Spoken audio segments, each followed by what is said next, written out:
Morning, everybody. I want to welcome you back. It's a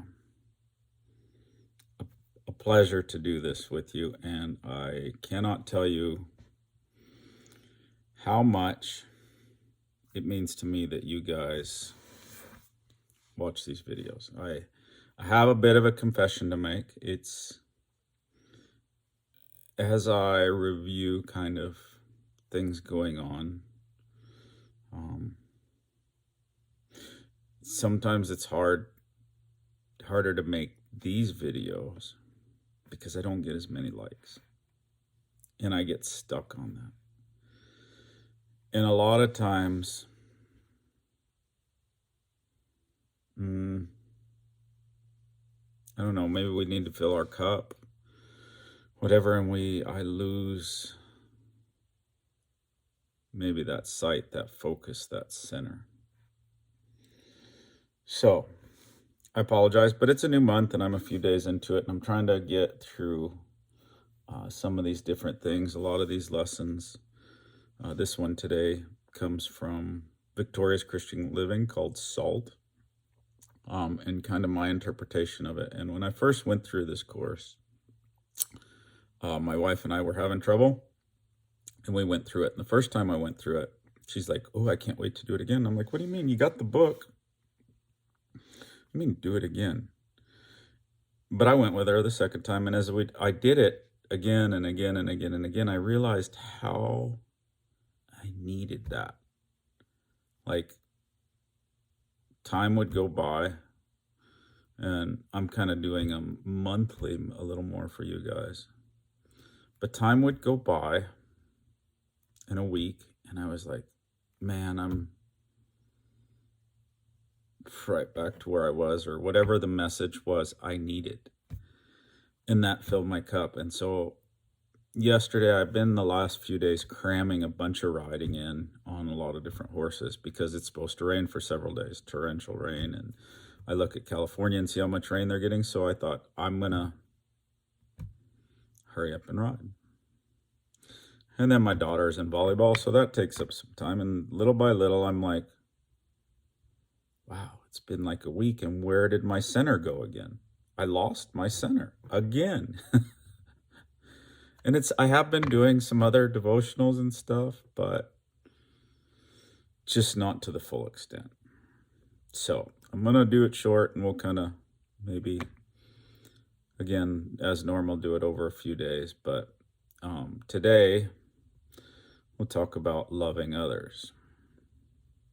Galatians 5:13 through 14 states, "For you have been called to live in freedom, not freedom to satisfy your sinful nature, which is your flesh, but freedom to serve one another in love.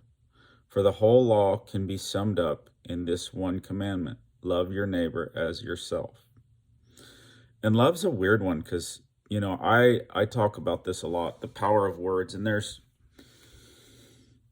the meaning's changed for me a little bit as I travel the world and have been around a lot of different languages, because sometimes we get stuck in a language or a vernacular. I asked a person in Germany once, "What's the word for I'm sorry?" And they said, "There isn't one." And I thought, what a rude culture to not have a word, I'm sorry. Well, the word is Entschuldigung. Like when you bump into somebody at the subway or something else. But they understand the word sorry. And so maybe she just meant sorry works. But there is another word for it. But I still am kind of like, was she that rude? I'm not sure. But in English, I used to be pretty insecure. So I was like, I'm sorry, I'm sorry, I'm sorry, I'm sorry, honey, I'm sorry. Oh, excuse me, I'm sorry. Oh, something happened to you, I'm sorry. And I think psychologically our brain processes stuff different, because if you look back and think, as much as I use sorry, I wondered, did that translate in my brain that it made me feel more of a sorry person? and I'm not. But the words,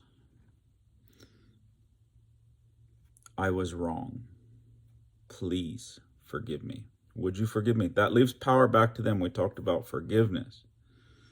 But love is the same thing. We use that a lot. I love pizza, but it's got to be just the right pizza and just the right way. Don't put onions on it. I will hate pizza if you put an onion on it. I'll hate anything if you put an onion on it almost. I love horses. I love roping. I love working cows. But those are all things for me. And love is a giving word. Love is what you do for others. But because of our flesh, we want to make it all about us sometimes. And God wants to steer us back to Him, to have a loving relationship with Him. And as we have that loving relationship with Him, we're more centered. But we get busy. And again, I pray a lot. I've been doing other studies, but I have not touched where I need to touch and just sat down and read the Bible for a bit. Church has been great. I had some problems in church.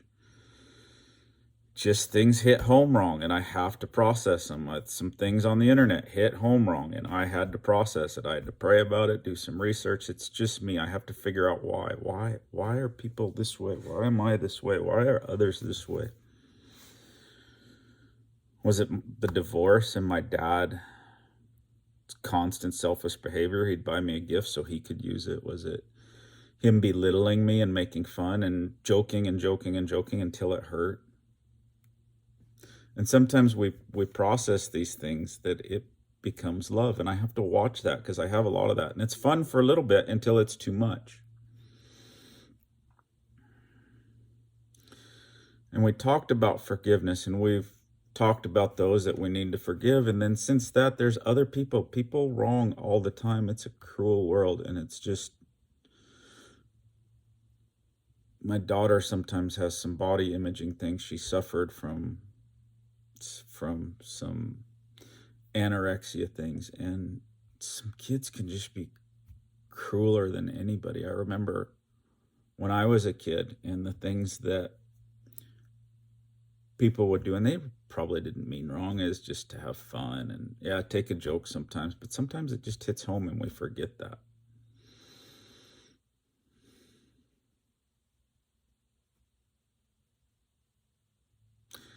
And yeah, it's when someone's doing that to you, it's hard to love them back. And yet God calls us to love our neighbor, love our enemies. And that's hard. And Matthew 22:37-39 says, Jesus replied, you must love the Lord your God with all your heart, all your soul, all your mind. This is the first and greatest commandment. A second is equally important. Love your neighbor as yourself.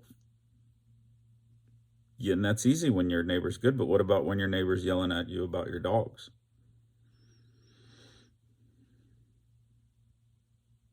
It gets harder.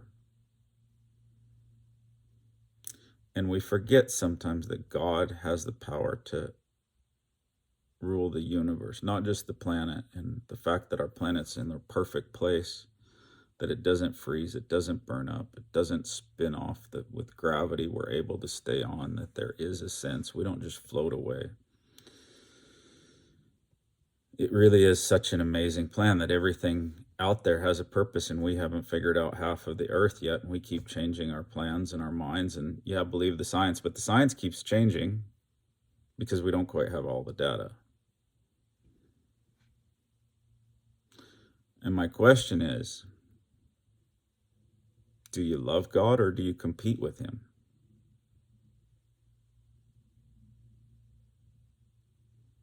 And that's kind of my apology. I think sometimes recently, because you click on some of these, it's funny because I get more gratification out of the notes on some of these and the bless yous from these, but it doesn't have quite the views. And yeah, we're all kind of, well, not all of us. It's my question. Do you seek praise from others? I seek praise from others sometimes to value my worth and not focus on what God says about me. I know in our marriage, sometimes we try to control each other one way or the other. And I battle that. And sometimes I forget my lane. And we each have our lane, and we're growing, we're working on it. But only because we're focused and centered on God again and not our needs. And my wife has done so much, but sometimes we just try to take control of things that we're not the expert on. We're not the chief. So we need to stay in our lanes. And sometimes, unfortunately, we try to be God and not just control others, but we judge them. Oh, they're doing it this way and they're doing it that way. And we have no idea what they've been through. We have no idea their past. We have no idea. And we have to realize, even with my daughter, that sometimes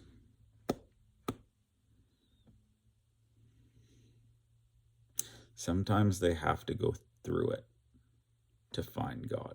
If we try to stop and be God, we don't let them find God. And sometimes in the horsemanship, I have to let them struggle. I can't stop every mistake because, nope, this is wrong. Nope, this is wrong. Nope, this is wrong. Nope, this is wrong. And I know a way that works for me, and I see a way a lot of times that it works better. I talk a lot about going to college, and when I was in college, I would see things that the horse teacher was doing, and I knew a better way. She'd see me twitching at the fence. What is it, Paul? Yeah, I know. I think I know a better way. And I'd do it, and it worked better. And then I'd find myself, I'd go home, and I'd be trying to do it her way, to see if I could do it her way better, even though I knew that there was a better way. But to some degree, as I became a trainer, some of that was useful because sometimes you need just a little different tool, just a little different way of doing things to help a certain horse.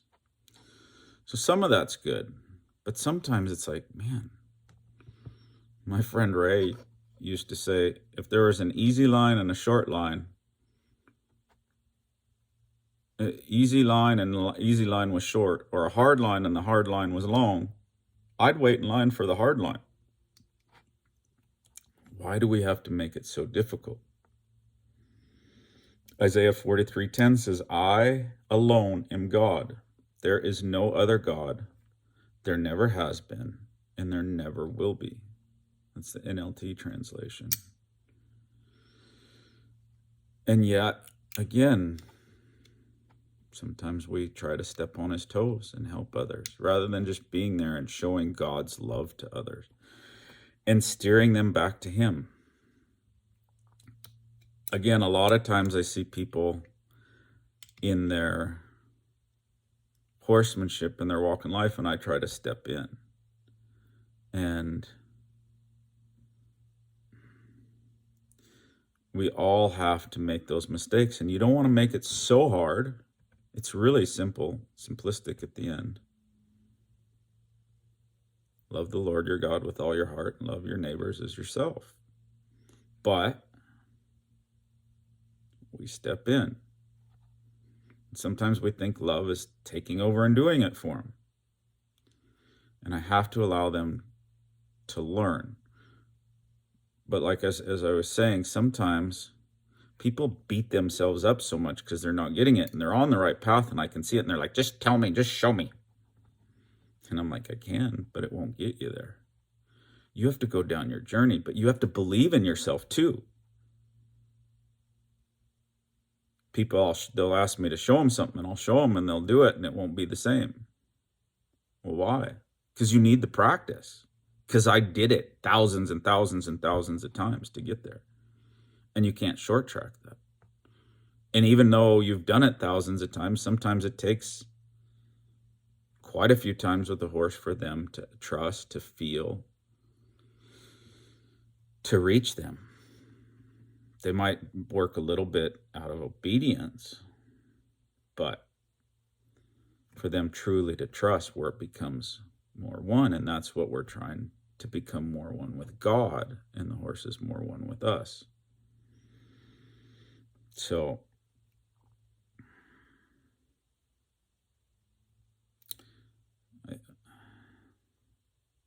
yeah. Sorry. So I'm just kind of reflecting on that, and how we're trying to become one with the horse and give them chances, but then gently guide them back. Not grab a sharper spur or a longer shank or a bigger pole. That's not how God works. He'll let you go down your path until you run into resistance. And again, I pray for patience. Pray for patience, and again and again and again and again, you get the same problem. So now I try to pray for perseverance. Help me to see the way through this and not keep making the same mistakes. My friend Ray used to say, I try to not make the same mistake twice because I'm busy making new ones all the time. And people lost that second part. But a lot of times we do find that we come back to that same mistake. So I love you. I appreciate you watching. If you've hung in this long, leave me a comment. Say thank you. Say I disagree. I'm going to do it on my own. Pull myself up by my bootstraps. Be careful, you'll get broken bootstraps. So, yeah, I hope you guys seek God. Just a reminder, I heard a saying the other day, you can pee on yourself, but it only stays warm for so long. So, but yeah, sometimes that instant gratification, that comfort you seek, but it doesn't last. And yeah, again, I did this to help change lives. I really hope this would be the forefront of it, because really this is where the horses and the mind, body, soul comes from, is knowing what true love, forgiveness is, and seeing that in a horse, and seeing that through the eyes of the Lord, that sometimes we're the horse's leader as God is to our leader. But sometimes God gives us the horse as well to see that love, to see that forgiveness, so that's, again, horses, they're just they don't hold the baggage that people do. So I hope you guys have a blessed day. Thanks for watching. Enjoy the journey, and we'll see you on the next one. Happy trails.